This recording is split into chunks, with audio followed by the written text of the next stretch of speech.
मशरिक़ वुस्ता से बड़ी खबरें आ रही हैं और आज खबरों की तादाद भी ज़्यादा है। हमारे साथ बने रहिएगा। ईरान अपने नए सुप्रीम लीडर का इंतखाब कर चुका हुआ है और सिर्फ नए सुप्रीम लीडर का इंतखाब नहीं किया, कई महाजों पर नए सुप्रीम लीडर के आते ही ईरान ने अपने कदम आगे बढ़ाने शुरू कर दिए हैं। एक तो जैसे ही नए सुप्रीम लीडर जो है वो आए मैदान में, फौरी तौर पर ईरान ने इसराइल पर बड़े हमले जो हैं वो शुरू किए हैं। वहीं पर ईरान के अंदरूनी मामलात को अगर देखा जाए तो ईरानी सदर, ईरानी वज़ीर ख़ारजा, वज़ीर आज़म, स्पीकर, मुसल्लह अफ़वाज के सरबराहान, पासदारान इनकलाब और यहाँ तक के बैरूनी दुनिया से भी ईरान के नए सुप्रीम लीडर के इंतखाब के हवाले से मुबारकबाद का सिलसिला जारी है। और पूरी कौम एज ए नेशन जो है वो एक बार फिर से रीयूनाइटेड हो गई। यहाँ तक कि वीडियोस सरफेस करी हैं जिसमें बच्चे जो हैं वो आयतुल्लाह ख़ामेनी की इंतकाल, उनकी शहादत के हवाले से they are mourning and they are saying कि वो इस साल इस दफ़ा ईद नहीं मनाएंगे बिकॉज ख़ामेनी जो हैं वो शहीद हुए हैं जी। वहीं पर डोनाल्ड ट्रंप जो है वो एक बार फिर से उन्होंने टाइम्स ऑफ इसराइल को एक इंटरव्यू दिया है, वहीं पर वाशिंगटन टाइम्स को एक इंटरव्यू दिया है। ये दोनों इंटरव्यूज़ आज टॉक ऑफ द टाउन है क्योंकि Donald Trump is the person जिसके तमाम तर कोशिशों के बावजूद पंजाबी कहते हैं पब्बा पार होकर जोर ला लिया। उसने अपनी पूरी आलमी ताकत इस्तेमाल कर ली कि किसी तरीके से ख़ामेनी के जानशीन मुश्तबा ख़ामेनी का रास्ता रोका जा सके, उस रजीम में को चेंज किया जा सके, उस रजीम में से कोई शख्स आगे ना आन पाए। लेकिन फाइनली ट्रंप अपेरेंटली नाकाम हुए। जो इंटरव्यूज़ हैं वो बड़े जानने और समझने के काबिल हैं। इसमें बाकायदा ट्रंप धमकी देते हुए नज़र आए हैं और ट्रंप इस वक्त रिबेलियस नज़र आ रहे हैं। और वो इस जंग के हवाले से अच्छी बात कह रही कि टाइम्स ऑफ इसराइल ने सवाल किया है कि जंग बंदी के हवाले से कि जंग ख़त्म कहाँ पर जाके होगी, तो उस पर ट्रंप ने एक बहुत वाज़ेह स्टैंस जो है वो सामने रखा है। आप लोगों को पता है कि मशरिक़ वुस्ता के मसाइल के नतीजे में तेल की मंडी जो है वो पूरी दुनिया में इस वक्त वजह इज़्तिराब बनी हुई है। स्टॉक मार्केट्स क्रैश हो रही हैं, पाकिस्तानी स्टॉक मार्केट जो है वो भी डिस्टर्ब नज़र आती है। ये जंग जो है पाकिस्तान के दरवाजे पर भी नज़र आ रही है, एक ड्रोन के हवाले से और एक पाकिस्तान की शहादत का मामला भी सामने आ रहा है। बट इस वक्त हम बात कर रहे हैं जी मशरिक़ वुस्ता की जंग और उसके नतीजे में जो खाम तेल के मामला आबनाए हुर्मुज़ बंद होने के हवाले से $116 फ़ी बैरल पर रिकॉर्ड किया गया और आज हैरान कुन तौर पर होशरुबा इजाफा हुआ है। 25% इजाफे के बाद $116 फ़ी बैरल जो है वो खाम तेल की कीमत बताई जा रही है। और अगर ये जंग इसी तरह चलती रही तो $150 फ़ी बैरल तक भी कहानी जा सकती है। वहीं ईरान का दावा ये है कि अगर ये जंग प्रोलॉन्ग होती है तो $200 फ़ी बैरल पर कहानी चली जाएगी। और आज इन तमाम मामलात को देखते हुए G7 का इजलास जो है वो भी बैठ रहा है और उन तवानाई के रिजर्व्स को, उन क्रूड ऑयल के रिजर्व्स को खोलने की बात की जा रही है। आज के इस इजलास में की जाएगी कि जो हंगामी ज़रूरियात को पूरा करने के लिए, हंगामी सूरत हाल को मीट अप करने के लिए रखे गए हैं। सो आज ये भी इजलास होगा। आइंदी तरतीब के साथ आगे बढ़ते हैं। बट हम्बल सबमिशन कि ये प्रोजेक्ट हमने स्टार्ट किया है जी और इसमें हम इंशाअल्लाह अज़ीज़ इस जंग और आलमी मंजरनामा आपके सामने रखते रहेंगे। और अब हम सिर्फ क्राइम की ख़बरों तक महदूद इंशाअल्लाह अज़ीज़ नहीं रहेंगे, बल्कि आलमी मंजरनामा, आलमी सियासी मंजरनामा और उसके साथ साथ जो पाकिस्तान के दीगर मसाइल अमूर हैं उन पर भी बात की जाएगी। आपकी आवाज़ आप तक पहुंचाने की कोशिश की जाएगी। अब आते हैं जी तरतीब के साथ चलने लगे हैं। बट सॉफ्ट रिमाइंडर कि हमने आपको याद है कि टारगेट फिक्स किया है कि 6 अप्रैल तक हमने इंशाअल्लाह अज़ीज़ मज़ीद 50,000 सब्सक्राइबर्स जो हैं वो अपने साथ यूट्यूब पर शामिल करने हैं। सो जो लोग फेसबुक पर देख रहे हैं बराए करम यूट्यूब पर जाएं, यूट्यूब पर देख रहे हैं लाइक, कमेंट और इसको शेयर करना हमारे लिए बहुत इंपॉर्टेंट है। You matter. आ जाते हैं जी अब नए सुप्रीम लीडर के इंतखाब के हवाले से। ट्रंप की तमाम गीदड़ भक्तियाँ जो हैं वो धरी की धरी रह गई हैं। की बारिश की है तेहरान पर, ईरान पर ट्रंप ने और नेतन्याहू ने मिलकर। पूरी दुनिया इनको कह रही है बट वो इस पर डटे में, वो इस पर अपनी उस हडहरामी को, अपनी उस बदबख्ती को जो है वो साथ लेकर चलना चाहते हैं। तो अब जी नए सुप्रीम लीडर का इंतखाब हो चुका है। उनकी तमाम कोशिशों के बावजूद डोनाल्ड ट्रंप ने बड़ी ख्वाहिश का इजहार किया था। डोनाल्ड ट्रंप कहते थे कि वाशिंगटन जो है उससे भी मुशावरत की जाए और वाशिंगटन की रजामंदी, वाशिंगटन की मर्ज़ी के बगैर कोई शख्स भी अगर ईरान का सुप्रीम लीडर होगा, ईरान का लीडर बनेगा तो वो बहुत ज़्यादा देर तक बच नहीं पाएगा और अव्वल तो ऐसा होने ही नहीं देंगे। सो ईरानी कौम ने वो कर दिखाया जो उनसे एक्सपेक्ट किया जा सकता था और ये ईरानी कौम ही कर सकती थी। इस तमाम तर जंगी हालात के बावजूद दे फॉट बैक और उन्होंने अपने इंटरनल मामलात को संभाले रखा है, बनाए रखा है।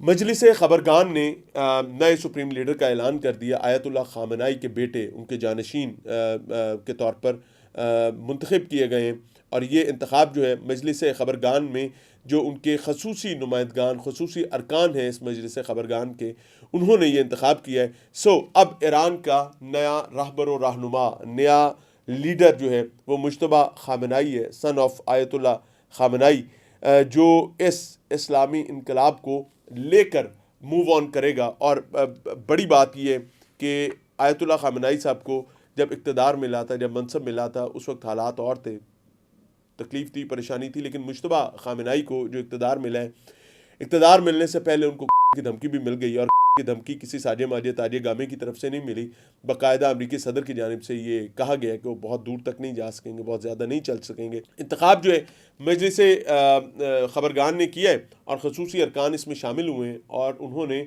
इसको अनाउंस भी कर दिया। कौमी इत्तेहाद और वफादारी के हवाले से एक अपील की गई है मजलिस खबरगान की जानिब से कि जिस तरीके से आयतुल्लाह खामनाई को पूरी कौम की जानिब से यगानगत, कौमी इत्तेहाद, कौमी इत्तफाक, वफादारी मिली थी, बिल्कुल इसी तरीके से मुज्तबा खामनाई को भी वफादारी और कौमी इत्तेहाद जो है वो उसके हवाले से सलामत रखा जाए। ये अपील की गई है। वहीं पर वज़ीर आज़म, सदर, वज़ीर ख़ारजा, स्पीकर, मुसल्लह अफ़वाज के सरबराहान और ख़ास तौर पर पासदारान इनकलाब जो खामनाई की शहादत के बाद इस तमाम तर मामले को लीड कर रहे हैं, तमाम हमले जो है पूरी दुनिया में जहाँ जहाँ पर भी जहाँ से एयर बेसेस या जो पैराफ्रेज इस्तेमाल की जा रही हैं ईरान के ख़िलाफ़, वहाँ पर जो हमले कर रहे हैं वो पासदारान इनकलाब हैं। पासदारान इनकलाब डायरेक्टली लेड बाय आयतुल्लाह खामनाई थे, और अब वो लीडरलेस थे, बट नाउ उन्होंने मुज्तबा खामनाई की क़यादत में अपने आप को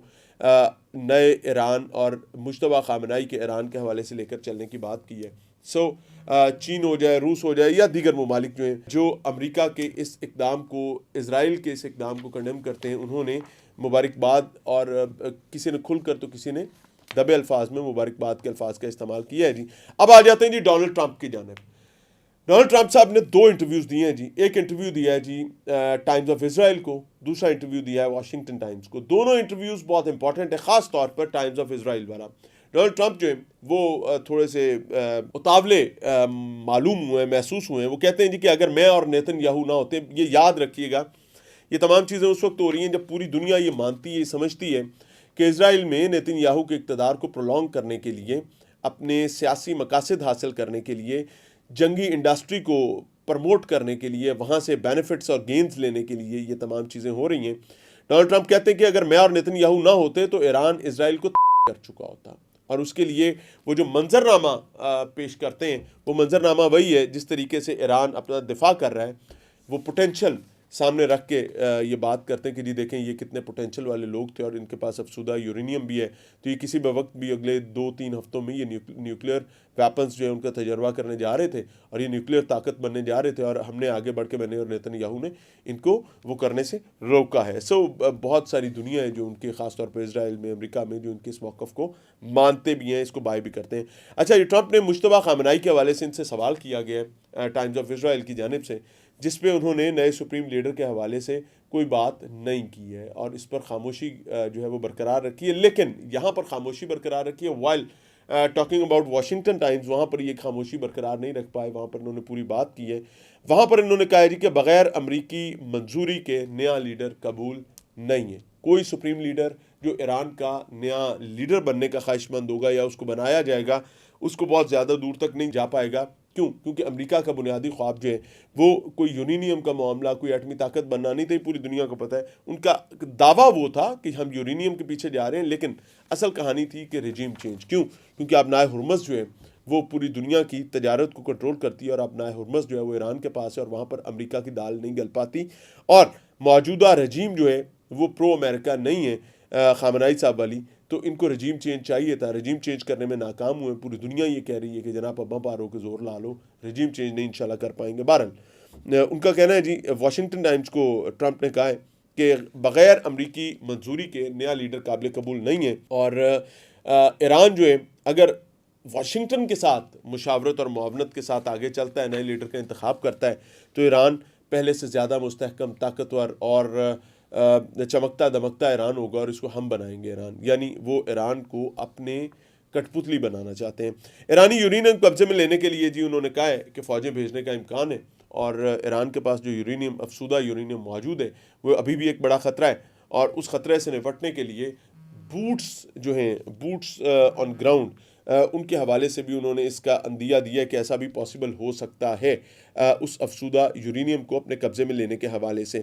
नए लीडर के ताक़ुब में जाएंगे जी, वो ये कहते हैं कि जो नए सुप्रीम लीडर हैं ईरान के, मुश्तबा खामनाई, उनका पीछा किया जाएगा, क्योंकि ट्रंप बार बार ये बात कह चुके हैं, और ये क्लियर धमकी है, पूरी दुनिया के सामने ये धमकी दी जा रही है कि ट्रंप ये दावा करते हैं कि नया लीडर ज़्यादा देर तक नहीं चल पाएगा। जिस तरीके से जो अंजाम आयतुल्ला खामनाई का हुआ है, बिल्कुल इससे मिलता जुलता या ऐसा ही अंजाम जो है वो दावा करते हैं कि मुश्तबा खामनाई या फिर किसी भी ऐसे शख्स का होगा जो वाशिंगटन की सलाह मशवरे और मुआवनत के बग़ैर आएंगे। वहीं पर आ जाते हैं जी कि आज एक बड़ा इख्तलाफ जो है खुलकर सामने आ गया है, और इस इख्तलाफ का जो सेहरा है वो इसराइल के सर जाता है। इसराइल और अमेरिका के दरमियान जब से ईरान पर हमला किया गया, पहली दफ़ा बड़ा इख्तलाफ खुलकर सामने आया है, और ये इख्तलाफ जो है वो बहरहाल इसको कोपा पर कवर करने की कोशिश की जाएगी। डोनाल्ड ट्रंप का दामाद जो है उसको हंगामी तौर पर इसराइल का दौरा करने को कहा गया, और कहा गया कि वो जनाब जाएंगे और जाकर इस मामले को देखेंगे हुआ क्या असल में। ये समझें जो कीमती बात है, हुआ ये कि पूरी दुनिया ने, पंजाबी के लफ्ज़ तो और है लेकिन चले मैं वो नहीं बोलता, पूरी दुनिया ने लत्ते लेने शुरू कर दिए अमेरिका के और इसराइल के। देखें, इन्होंने स्कूलों पर हमले किए, इन्होंने बच्चों को, इन्होंने बहुत सारा नुकसान किया, जो छोटी उम्र के बच्चे हैं ईरान में, और स्कूलों को टारगेट करके साथ के निशाना बनाकर, और अमेरिका ने कहा जी कि वो हमने नहीं किया था, ये खुद ही कर रहे हैं और खुद ही रौला डाल रहे हैं। लेकिन जो हमला ईरान की तेल की तनसीबात पर हुआ, यानी तेहरान की इस वक्त कंडीशन ये है कि तेहरान पूरे काले बादलों की लपेट में है, और वहाँ से बारिश के माने तेल जो है वो ज़मीन पर गिर रहा है। ये तेल जो है वो ज़ाहिर हवा में जाते हैं, पार्टिकल्स उड़ने के बाद हवा में जाकर तो भारे होते हैं, भारे होकर नीचे गिरते हैं। So now the condition is के ईरान की जो ज़ेरे ज़मीन सिवर्स हैं, जो उनकी सीवरेज की लाइनें हैं, उनमें भी तेल जो है वो घुसा हुआ है, और हालात ऐसे हैं कि कई वीडियोज़ ऐसी आई हैं जहाँ पर उनकी सीवर लाइंस में बिल्डिंग्स के बाहर लगी हुई है। क्यों?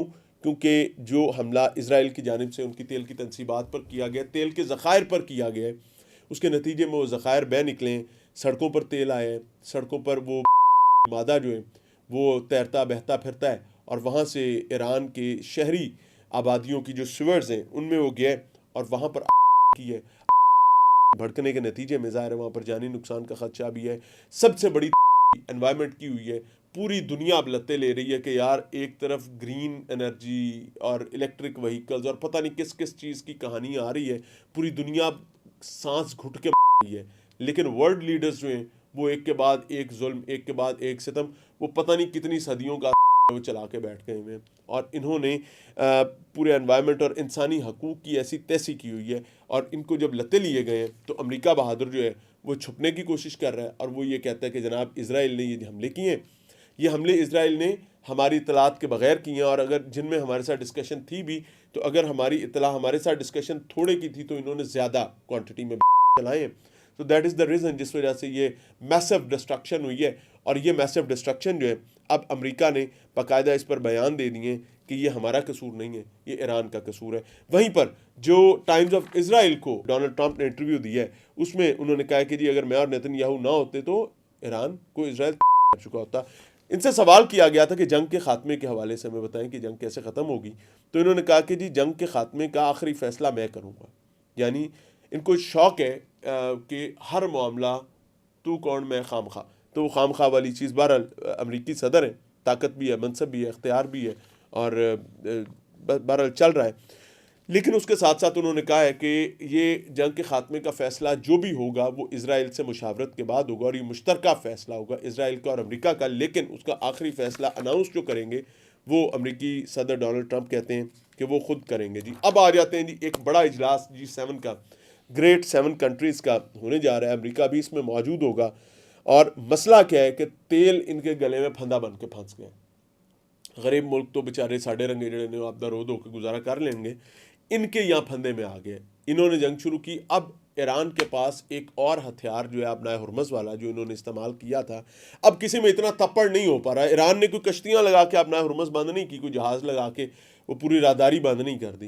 ईरान ने सिर्फ इतना कहा कि भाईजान आओ ज़रा खुशबू लगा के आप आए, हम उड़ाएं। और उन्होंने वो एक आया था थोड़ा डॉज करने की कोशिश की थी, उसको उन्होंने उड़ा दिया।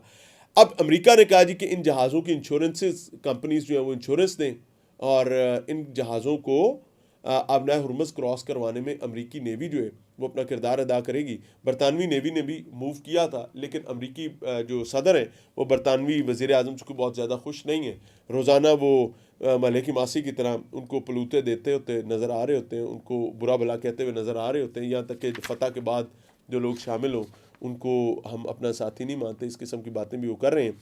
अब बड़ा मसला ये है जी कि G7 बैठ रहे हैं आज, और बैठने का मुद्दा ये है कि आज खाम तेल की कीमतों में बड़ी हाइक आई है और 25% जंप आ गया है खाम तेल की कीमतों में, जो कल नहीं था। यानी कल से 25% इजाफे के बाद आलमी मंडी में खाम तेल की कीमत $116 फी बैरल रिकॉर्ड की गई है, यानी कड़ाका निकल गया। और जो माहिरीन है वो कहते हैं कि जी अगर जंग तवील होती है, इसी तरीके से आप हुर्मस बंद रहती है, तो ये फी बैरल कीमत $150 पे भी चली जाएगी। लेकिन ईरान की कहानी ये है कि ईरान कहता है भाईजान परेशान नहीं होना, साढ़े को साढ़ा तेल है।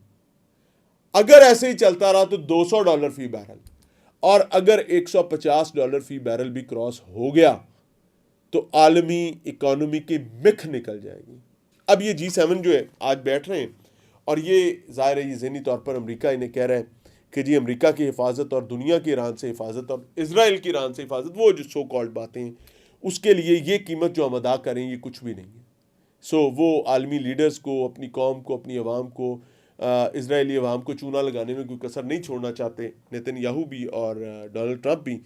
और अब इन्होंने नया उसका एक सलूशन निकाला है। पूरी दुनिया के पास एमरजेंसी फ्यूल रिजर्व्स होते हैं, तेल के हंगामी रिजर्व्स होते हैं, और अब ये फैसला किया गया कि उन तेल के हंगामी रिजर्व्स को खोला जाए, जो कि दहाइयों बाद खोलने हैं। उन तेल के हंगामी रिजर्व्स को खोला जाए ताकि कुछ टाइम गेन किया जा सके, ईरान के उस फाइनेंशियल मसल को तोड़ा जा सके, और ईरान के उस जो जंगी मसल है, वॉर मसल है, उसकी वॉर मशीनरी को ज़्यादा टाइम मिल सके और वो ड्रेन हो जाए, उसकी वॉर एनर्जी जो है।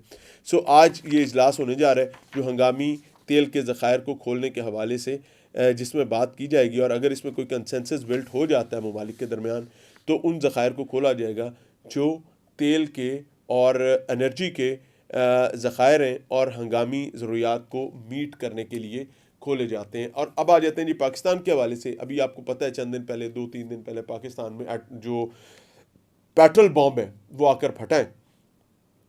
अवाम के लिए, अवाम का जीना महाल हो गया। और अगर कल परसों तेल की कीमतें नहीं भी बढ़ती तो ये जो 25% का हाइक आया ना, पाकिस्तान के लिए यही काफ़ी।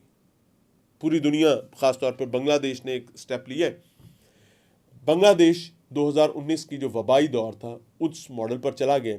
ईद तक तमाम यूनिवर्सिटीज़, तमाम तालीमी इदारे जो हैं बंद कर दी गए और डिस्टेंट लर्निंग पर चले गए। बट पाकिस्तान में अभी तक इस हवाले से कोई हतमी फैसला नहीं किया गया। वज़ीर-ए-आज़म पाकिस्तान मियां मोहम्मद शहबाज शरीफ साहब को इस हवाले से डिटेल्स जो हैं उनके साथ शेयर कर दी गई हैं। एक प्लान भी उनके सामने रखा गया है। तमाम वज़राए आला जो हैं, आज पाकिस्तान में भी एक इम्पॉर्टेंट इजलास है वज़ीर-ए-आज़म पाकिस्तान के साथ, उनके सामने भी ये डिस्कशंस होंगी, उनके सामने भी ये मामला रखा जाएगा। जो कश्मीर के वज़ीर-ए-आज़म हैं वो वीडियो लिंक के ज़रिए इसमें ज्वाइन कर रहे हैं, और आज एक्सपेक्ट किया जा रहा है कि with in couple of days Pakistan में भी डिस्टेंट लर्निंग और एनर्जी सेविंग के हवाले से जो प्लान 1 है उसको नाफिज कर दिया जाएगा। इस प्लान 1 में सरकारी दफातर जो हैं उनमें एनर्जी सेविंग पर काम शुरू किया जाएगा, पेट्रोल फ्यूल सेविंग पर काम किया जाएगा, और तालीमी इदारे, हस्पताल और बहुत सारी चीज़ें जो हैं वो शायद डिस्टेंट लर्निंग और ऑनलाइन चली जाएँ, डिजिटल प्लेटफॉर्म्स पे चली जाएँ। So let's see, hope best for the region, hope best for the उम्मा, hope best for Pakistan. Pakistan जिंदाबाद।